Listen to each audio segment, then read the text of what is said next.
السؤال دكتور، أنا كله تعبان كله مرهق، أنا بسير باخذ إبرة فيتامينات عن طريق الوريد، ربيعي أو صديقي ياخذها بشكل شهري أو شهرين ويعطي مثلا طاقة وحيوية ونشاط.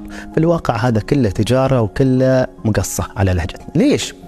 لأن الفيتامينات نوعين، في فيتامينات تهضم عن طريق الدهون فات سوليبل، في فيتامينات تهضم عن طريق السوائل أو الماء واتر سوليبل. يعني مثلا فيتامين د يهضم عن طريق الدهون، فيتامين بي يهضم عن طريق الماء، فيتامين سي يهضم عن طريق الماء. فأنت لما تاخذ إبرة فيتامينات عن طريق الوريد شو يصير؟ أنت قاعد تاخذ جرعات عالية من فيتامينات، مجموعة مالتي فيتامين تاخذها بالوريد. زين، إذا عندك نقص في الفيتامينات أنت راح تعوضها، لكن في فيتامينات وايدة أنت قاعد تاخذ مجموعة، واحد تعدل والباجين شو صار؟ كانوا طبيعيين زادوا عن الحد الطبيعي، صاروا اوفر دوز، صاروا بشكل عالي.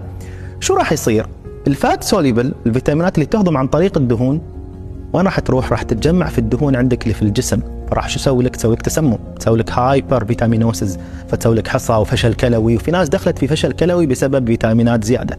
زين، إذا واتر سوليبل الجسم راح ياخذ هالفيتامينات الزيادة وراح تظهر عن طريق البول، وبالتالي كثير من الناس لما ياخذ هاي الإبر يقول لك لون البول صار عندي أصفر بشكل كبير، وبالتالي أنت قاعد تخسر فلوسك على الفاضي. لا يوجد شيء اسمه فيتامينات عن طريق الوريد لتحسين النضارة أو البشرة أو لتحسين الطاقة أو التعب، هذه كلها أمور